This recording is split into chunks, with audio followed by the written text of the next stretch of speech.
Howitzer के सामने दुश्मन का टिक पाना आसान नहीं होगा, जिसकी वजह है हॉवित्जर की खूबियां।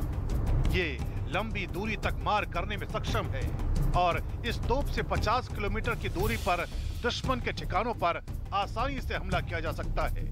साथ ही ये 5 सेकंड में 3 गोले दाग सकती है। इसलिए अमेरिका की इस मदद पर चीन ये दलील दे रहा है कि हथियारों की खेप देने से युद्ध और भड़क सकता है। 送枪送炮不会带来和平。 असल में अमेरिका इस जंग की शुरुआत से ही यूक्रेन के साथ खड़ा है। हालांकि वो सीधे तौर पर तो इस युद्ध का हिस्सा नहीं बना, लेकिन हथियारों के जरिए मदद देने में उसने कोई कसर नहीं छोड़ी। यही वजह है कि चीन के यूएन प्रतिनिधि ने कहा कि यूक्रेन में अधिक हथियार भेजने से शांति नहीं आएगी। 24 फरवरी से शुरू हुई रूस और यूक्रेन की जंग को 2 महीने होने जा रहे हैं। माना जा रहा है कि ये जंग महज कुछ ही दिन में खत्म हो जाएगी और रूस यूक्रेन को आसानी से हरा देगा, लेकिन ऐसा हुआ नहीं। रूस के साथ जंग में कोई भी देश सीधे तौर पर यूक्रेन के साथ नहीं आया है, खड़ा हुआ, लेकिन रूस के खिलाफ दुनिया एकजुट हो गई है। अमेरिका समेत कई देशों ने यूक्रेन को हथियार और पैसे की मदद की है। 15 मार्च 2022 को अमेरिका ने 1 लाख करोड़ से ज्यादा की सैन्य मदद की। वहीं 24 मार्च 2022 को फिर 7,500 करोड़ की से भी ज्यादा सैन्य मदद अमेरिका ने की। वहीं 14 अप्रैल को फिर जेलेंस्की की अपील पर 60 लाख करोड़ से ज्यादा की सहायता दी गई। रूस से मुकाबला करने के लिए 800 स्ट्रिंगर एंटी एयरक्राफ्ट सिस्टम भी दिया गया। वहीं 2000 जेवलिन मिसाइल भी यूक्रेन को अमेरिका ने दी। 1000 हल्के एंटी आर्मर हथियार की भी मदद अमेरिका ने ही यूक्रेन को की। अमेरिका ने 6084 एंटी आर्मर सिस्टम भी दिए।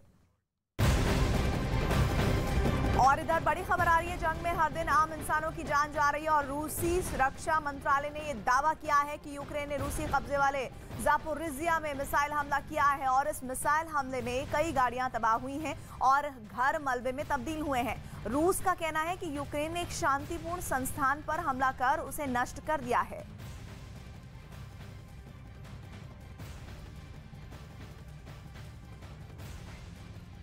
इस बीच बहुत बड़ी खबर आ रही है, रूस के किनेशिमा में स्थित एक डिफेंस रिसर्च इंस्टीट्यूट में आग लगी है और आग लगने की वजह से धुएं का गुबार दूर दूर से उड़ता दिखाई दिया है। रिसर्च इंस्टीट्यूट शोलों में तब्दील हो गया। मौके पर पहुंची दमकल की गाड़ियां राहत और बचाव का काम कर रही हैं। 143 लोगों को सुरक्षित रूप से बाहर निकाल लिया गया है। हालांकि अभी तक कितने लोग वहां पर इंस्टीट्यूट में फंसे हुए हैं, इसकी जानकारी नहीं मिल पा रही है।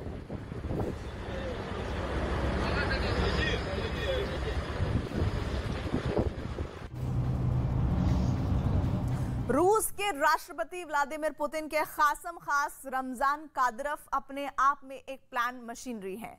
वो कब क्या करते हैं इसका पता या तो सिर्फ उन्हें होता है या फिर रूस के राष्ट्रपति को, और इस बार भी कुछ ऐसा ही हुआ है। रमजान कादिरोव ने रूस की बर्बरता पर पर्दा डालने के लिए एक ऐसी साजिश रची है जिसके चक्कर में यूक्रेन फंसता नजर आ रहा है। क्या है रमजान कादिरोव की नई प्लानिंग, आपको दिखाते हैं।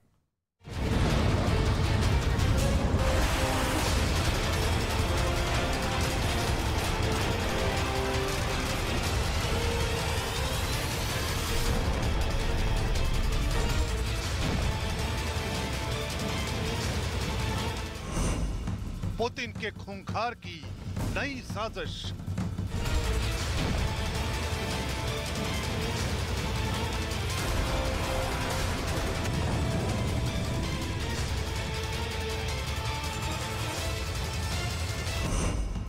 बर्बरता छिपाने का नया प्लान।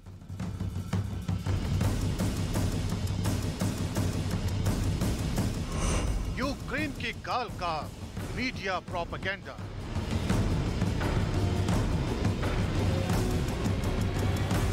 रमजान कादिरोव, वो नाम जिसने यूक्रेन में तबाही की पटकथा लिखी। रमजान कादिरोव, वो नाम जिसने पुतिन की शह पर यूक्रेन में बर्बरता की हदें पार की। रमजान कादिरोव, वो नाम जिसके एक एक मोहरे ने हैवानियत की हदों को पार किया। अब इसी रमजान कादिरोव ने ज़ेलेंस्की की सेना के खिलाफ एक नई साजिश को अंजाम दिया है। दावा किया जा रहा है कि रमजान कादरफ ने ज़ेलेंस्की की सेना के खिलाफ प्रोपेगेंडा फैलाने के लिए मीडिया का सहारा लिया है, जिसके लिए कादरफ ने बाकायदा एक वीडियो भी जारी किया है।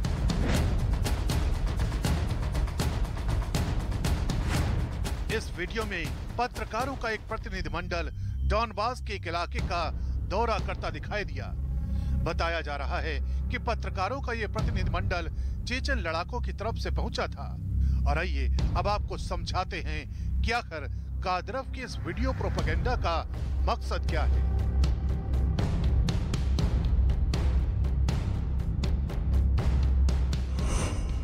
असल में रमजान कादरफ पत्रकारों के प्रतिनिधिमंडल को यूक्रेन में हुई तबाही दिखाने लाया था। ये प्रोपेगेंडा इसलिए किया गया क्योंकि चेचन लड़ाकों ने पत्रकारों को यह मैसेज देने की कोशिश की कि यूक्रेन के सैनिकों ने खुद ही अपने शहर को तबाह किया है। चेचन लड़ाकों ने दावा किया कि यूक्रेन ने यह सब इसलिए किया ताकि रूस पर बर्बरता के आरोप लगाए जा सके। इस दावे को पुख्ता करने के लिए वहां की कई इमारतों को दिखाया गया जो बमबारी की वजह से खंडहर में तब्दील हो गई थी। यही नहीं, उन पत्रकारों के जरिए चेचन लड़ाकों ने यह भी जताने की कोशिश की कि डॉनबास, डोनेस्क और लुहांस्क इलाके के लोग ज़ेलेंस्की की सरकार से नाराज थे और यही इन इलाकों में तबाही की वजह बना। हालांकि ये पता नहीं चल पाया कि इस प्रतिनिधिमंडल में शामिल पत्रकार किस जगह के हैं, लेकिन उनके जरिए चेचन लड़ाकों ने डॉनबास में अपनी दूसरी छवि भी पेश करने की कोशिश की, जिसके तहत चेचन लड़ाके कई इलाकों में यूक्रेन के आम लोगों की मदद करते नजर आए। उन्होंने भीषण जंग के बीच कई जगहों पर न केवल खाने पीने का सामान बांटा, बल्कि खाना बनाकर लोगों को खिलाया भी। इसके अलावा वो घर घर जाकर लोगों की परेशानियां सुनते भी दिखाई दिए। कादरफ ने इन्हीं तस्वीरों को यूक्रेन की असलियत बताया और उन पत्रकारों का शुक्रिया अदा किया जिन्होंने युद्ध की परवाह न करते हुए वहां रिपोर्टिंग की।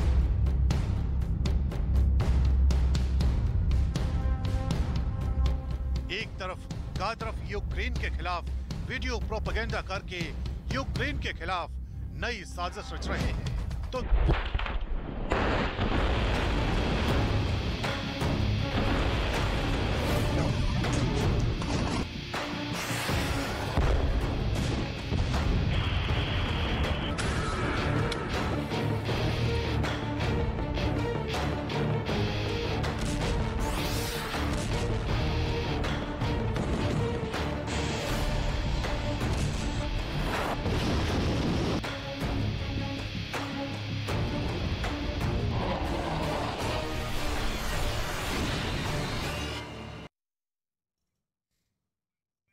महायुद्ध के मैदान में शैतान की एंट्री हो गई है। शैतान है, तबाही तो मचाएगा ही। पुतिन के दुश्मन शैतान से डर गए हैं, खौफ खा रहे हैं। दरअसल रूस ने RS-28 सरमट मिसाइल के सफल परीक्षण का दावा किया है। रूस का दावा है कि उसकी ये मिसाइल दुनिया की सबसे ताकतवर मिसाइल है, जो परमाणु बम से लैस मिसाइल है, जिसकी रेंज है 18,000 किलोमीटर। यह मिसाइल 25,000 किलोमीटर प्रति घंटे की रफ्तार से अपने टारगेट को तबाह कर सकती है। सरमट यानी शैतान 2 मिसाइल में एक साथ 16 परमाणु बमों को लगाया जा सकता है। मिसाइलों का एक एक बम हिरोशिमा और नागासाकी वाले बम से 1000 गुना ज्यादा ताकतवर कहा जा रहा है। और रूस के इस इंटरकॉन्टिनेंटल बैलिस्टिक मिसाइल के निशाने पर दुनिया के कई बड़े शहर भी हैं। और यही वजह है कि अमेरिका के होश उड़े हुए हैं, यूरोप दहशत में है और यूक्रेन को तो अपने वजूद मिट जाने का खतरा सता रहा है। सवाल है कि क्या पुतिन ने परमाणु फैक्ट्री का दरवाजा खोल दिया है?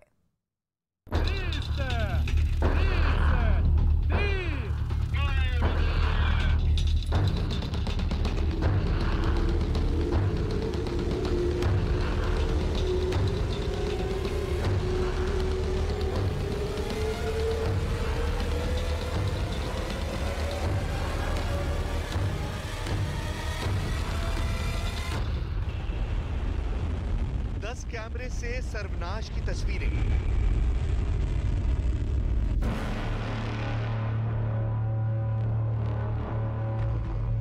वो गरजता है तो दुश्मनों में खलबली मच जाती है। और जब बरसता है तो इलाके के इलाके तबाह हो जाते हैं। वो दुश्मन की गुस्ताखी का मुंह तोड़ जवाब देने का मादा रखता है, जिसकी जद में पूरी दुनिया के बड़े देश आते हैं, जिसे किसी का खौफ नहीं, क्योंकि इसका नाम ही है शैतान।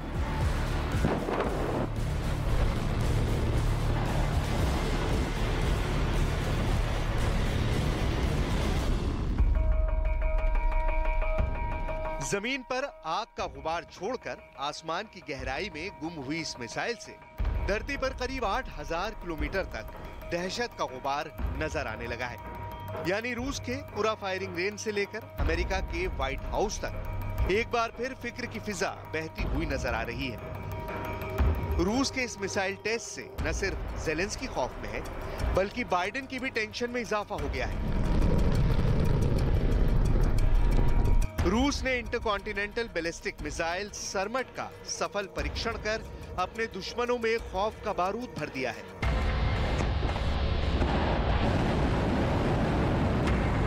इस मिसाइल टेस्ट से पुतिन का प्रलय प्लान साफ हो गया है।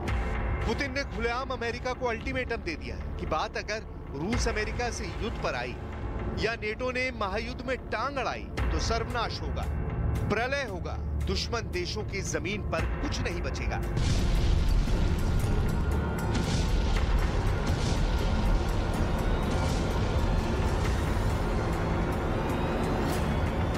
Обеспечит безопасность России от внешних угроз и заставит задуматься тех, кто в полуоголтелой агрессивной риторике пытается угрожать нашей стране.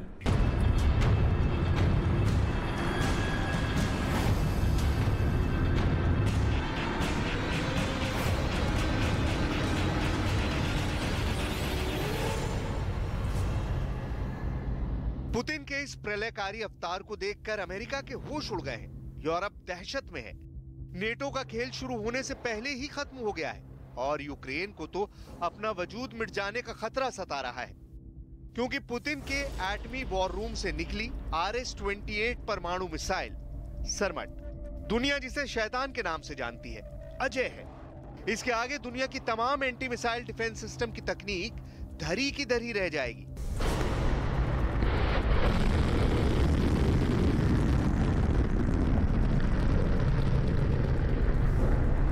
कोई भी मॉडर्न टेक्निक इस मिसाइल की मारक क्षमता पर ब्रेक नहीं लगा पाएगी, क्योंकि इसकी रफ्तार इतनी ज्यादा है कि जब तक कोई भी डिफेंस सिस्टम पुतिन की इस मिसाइल को डिटेक्ट कर पाएगी, उससे पहले ये मिसाइल अपने टारगेट को तबाह कर देगी।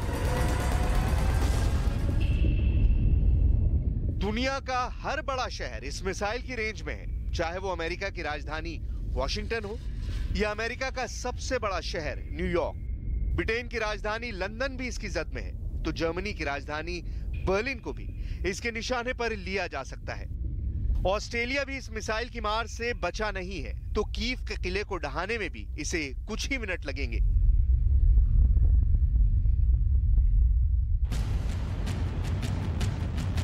जिस वक्त मिसाइल टेस्ट किया जा रहा था, उस वक्त पुतिन इसकी लाइव तस्वीरें देख रहे थे। ऐसे में रूस पर हमले की धमकी देने वाले अब 2 बार सोचेंगे।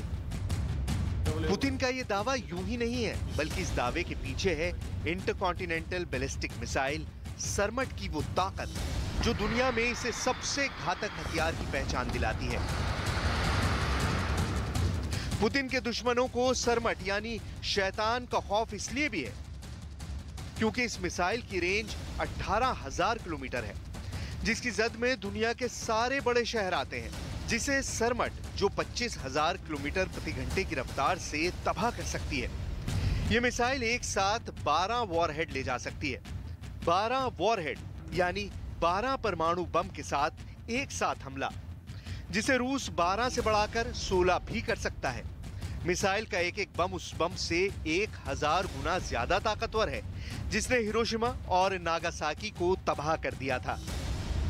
सरमट के एक वॉरहेड का वजन 550 किलोटन है, तो जिस परमाणु बम से अमेरिका ने हिरोशिमा को बर्बाद किया था, वो 15 किलोटन का ही था। सरमट मिसाइल को बताने के लिए 2 ही बातें काफी हैं। पहली कि इस मिसाइल को फायर कर देने के बाद इसे बीच में मार गिराया नहीं जा सकता, और दूसरी कि इसके रफ्तार के आगे अमेरिका के anti missile defence system fail हो जाएंगे। जब तक anti missile defence system activate होकर इसे ढूंढेंगे, तब तक ये मिसाइल अपनी सुपर स्पीड से अपने टारगेट को बर्बाद कर चुकी होगी, अपने मिशन में सफलता पा चुकी होगी।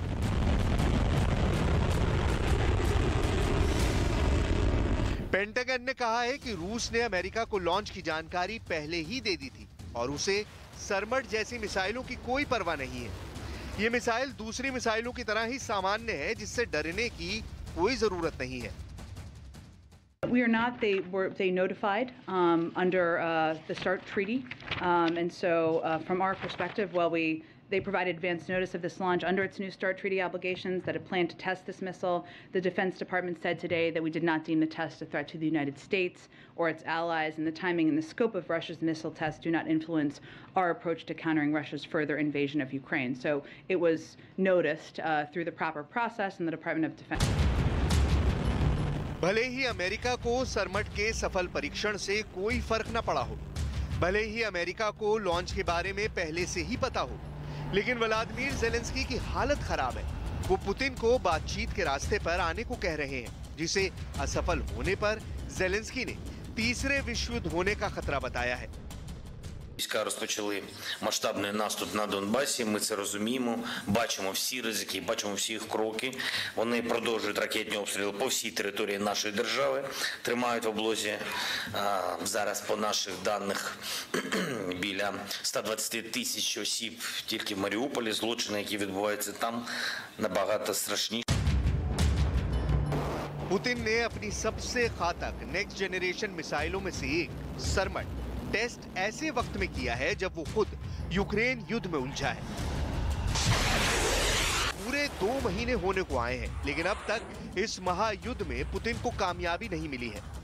आशंकाएं परमाणु युद्ध छिड़ने की जताई जा रही हैं, और इन सब के बीच पुतिन ने परमाणु बम दागने में सक्षम सरमट मिसाइल का टेस्ट करके अमेरिका और पूरे यूरोप को एक बड़ा संदेश देने की कोशिश की है। Сармат. Задачи пуска выполнены в полном объеме. Подтверждены расчетные характеристики на всех этапах ее полета. Учебные боевые блоки прибыли в заданный район на полигоне Кура на полуострове Камчатка. पुतिन के परमाणु तहखाने या कहे कि मिसाइल कंपनी में सरमट के अलावा भी कई घातक मिसाइलें हैं। मोबाइल लॉन्चर वाली इस्किंदर मिसाइल है, जिसकी रेंज 500 किलोमीटर है। ये बहुत ही घातक मिसाइल है। पनडुब्बी से दागे जाने वाली बुलावा मिसाइल रेंज 8000 किलोमीटर से भी ज्यादा है। RS-36 सेटन, जिसे पुतिन का शैतान भी कहते हैं, रेंज सबसे ज्यादा 16000 किलोमीटर। RS-28 सरमत, जिसकी रेंज 10000 किलोमीटर से भी ज्यादा है। इनमें रूस की शैतान यानी सेटन मिसाइल की ही 4 मिलिट्री बेस है, जो बहुत ही सीक्रेट माने जाते हैं।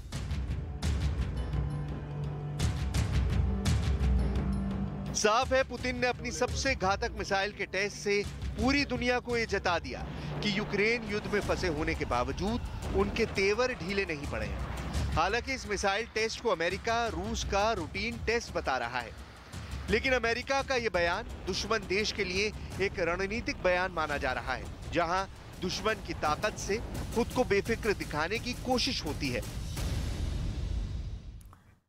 रूस यूक्रेन के बीच चल रही जंग से रोजाना कोई ना कोई चौंकाने वाली खबर आ रही है। अभी तक इस बात का दावा किया जा रहा था कि लगातार खिंच रही जंग की झल्लाहट में पुतिन परमाणु बम का इस्तेमाल कर सकते हैं, लेकिन अब खबर आ रही है कि फिलहाल रूस ने परमाणु हमले का प्लान टाल दिया है। लेकिन क्या इस दावे को सच माना जा सकता है? इस पर बड़े सवाल हैं, क्योंकि पुतिन के दिमाग में कब कौन सा प्लान चल रहा है ये कोई जानता ही नहीं है। क्या पुतिन ने परमाणु हमले पर कोई प्लान बी बना लिया है?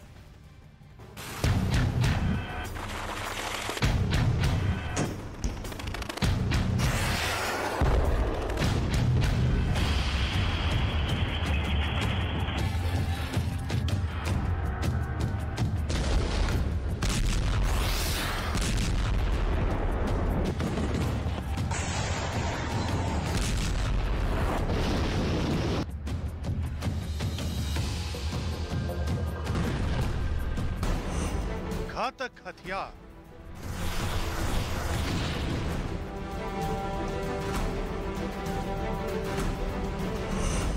भयावह हमले,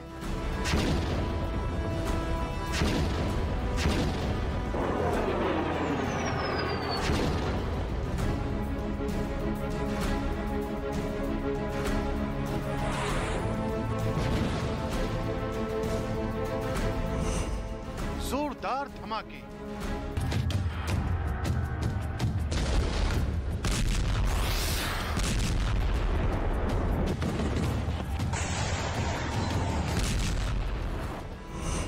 ताबड़तोड़ वार,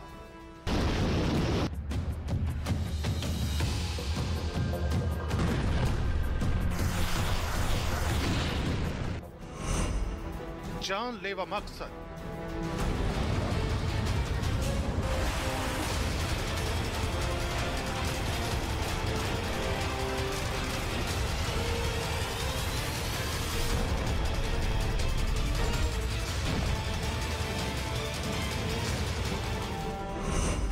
खौफनाक साजिश,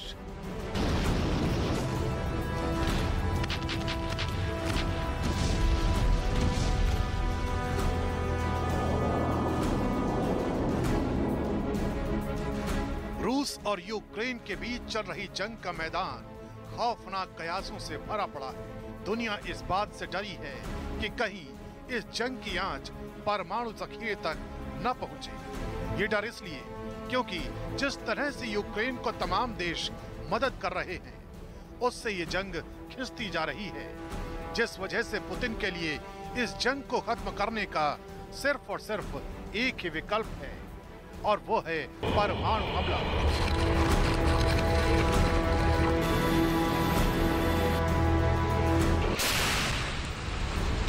लेकिन इसी परमाणु हमले से जुड़ी एक नई खबर का पर्दाफाश हुआ है।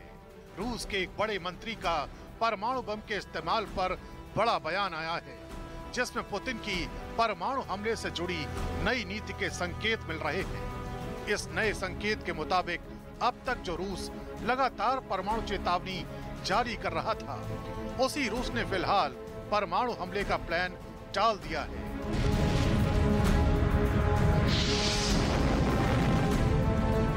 तो आखिर ऐसी क्या मजबूरी है जिसने पुतिन को परमाणु हमले पर अपने पांव खींचने पर मजबूर कर दिया है? वो कौन सी वजह है जो पुतिन को चेतावनियां वापस लेने पर मजबूर कर रही है? इसे समझने के लिए परमाणु बम के इस्तेमाल के नतीजों को समझना होगा। लेकिन उससे पहले समझते हैं कि आखिर अभी तक पुतिन इस जंग को लेकर क्या सोच रहे हैं। पता चला है कि यूक्रेन में चल रही जंग को पुतिन ने अब तक सिर्फ स्पेशल ऑपरेशन का नाम दिया है। रूस अभी तक इसे बड़े पैमाने पर चल रही जंग नहीं बता रहा है। हालांकि जंग में भारी भरकम मिसाइलें और रूस के सबसे घातक जंगी जहाज तक मोर्चे पर तैनात किए गए हैं। बड़े पैमाने पर तबाही मची है और शहर के शहर खंडहर में तब्दील हो चुके हैं, लेकिन रूस से जंग मानने को तैयार नहीं है। ऊपर से मारियोपोल और बुचा की तस्वीरें रूस की छवि को नुकसान पहुंचाने वाली हैं। माना जा रहा है कि इंटरनेशनल कोर्ट ऑफ जस्टिस में भी इन दोनों शहरों की घटनाएं पुतिन की मुश्किलें बढ़ाएंगी। इसलिए पहले रूस ने कहा था कि परमाणु बम का इस्तेमाल केवल तभी होगा जब रूस के वजूद पर खतरा हो। लेकिन हैरानी की बात यह भी है कि इसी बीच यूक्रेन पर लगातार परमाणु बम गिराने की खबरें भी सुर्खियों में बनी रही।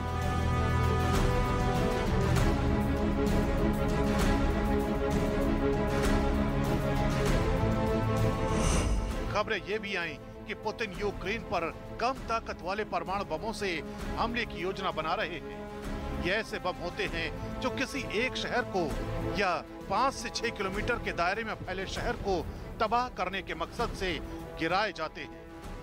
लेकिन खतरा ये है कि इस तरह के बम गिराने के बावजूद रूस इस जंग को खत्म नहीं कर पाएगा, क्योंकि काफी माथापच्ची के बाद भी पुतिन के सलाहकार कोई ऐसी जगह नहीं चुन पाए हैं जिस पर हमला करने से जंग को खत्म किया जा सके। ऐसे टारगेट तय करने की कोशिश भी हुई तो उन जगहों की गिनती दर्जनों में पहुंच गई जिन पर एक साथ बम गिराने से जंग खत्म हो सकती है। इसमें भी जोखिम ज्यादा है। जोखिम ये कि तबाही तो बहुत बड़े पैमाने पर होगी, जिसके लिए रूस को लंबे वक्त तक जिम्मेदार ठहराया जाएगा।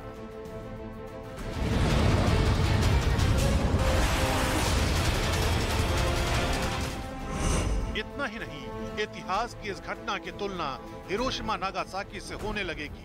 लेकिन अगर यूक्रेन की जंग उन हमलों के बाद भी खत्म नहीं हुई तो रूस के लिए फजीहत बढ़ जाएगी।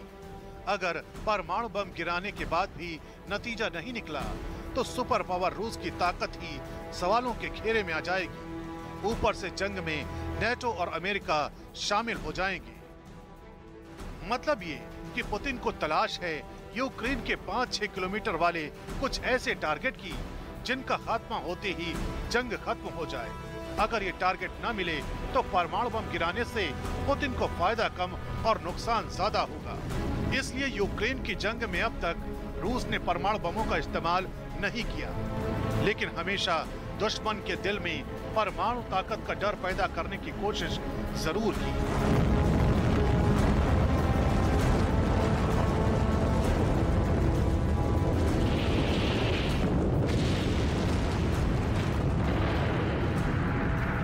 यही वजह भी है कि इस जंग को खत्म करने के लिए पुतिन ने ज़ेलेंस्की सरकार के सामने समझौतों की कई शर्त रख दी हैं। हालांकि ये शर्त क्या है इसकी कोई जानकारी नहीं दी गई है, लेकिन शर्तों से जुड़ा ड्राफ्ट मॉस्को की तरफ से जारी किया गया है। इस ड्राफ्ट में साफ कहा गया है कि बातचीत से पहले यूक्रेन सरकार को रूस की शर्तें माननी होगी। अब इन शर्तों के बाद पुतिन सरकार को ज़ेलेंस्की के जवाब का इंतजार है।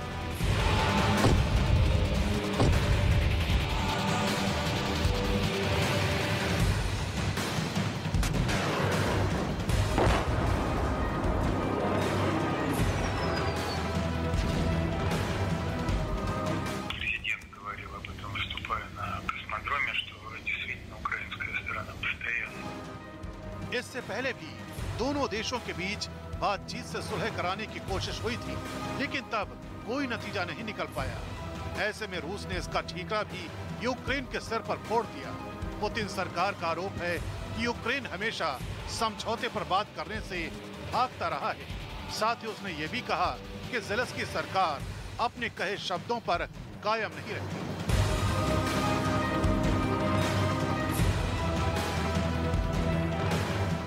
रूस यूक्रेन पर लगातार बमबारी कर रहा है। मिकोलाइव में रूसी बमबारी का वीडियो सामने आया है, जिसमें रूस की मिसाइलें रिहायशी इलाकों में लगातार बमबारी कर रही हैं। वीडियो में कोने-कोने पर बमबारी होती दिख रही है। हमले के साथ ही रोशनी और धुएं का गुबार उठता दिख रहा है। रात के अंधेरे में ऐसा लग रहा है जैसे बिजली चमक रही है।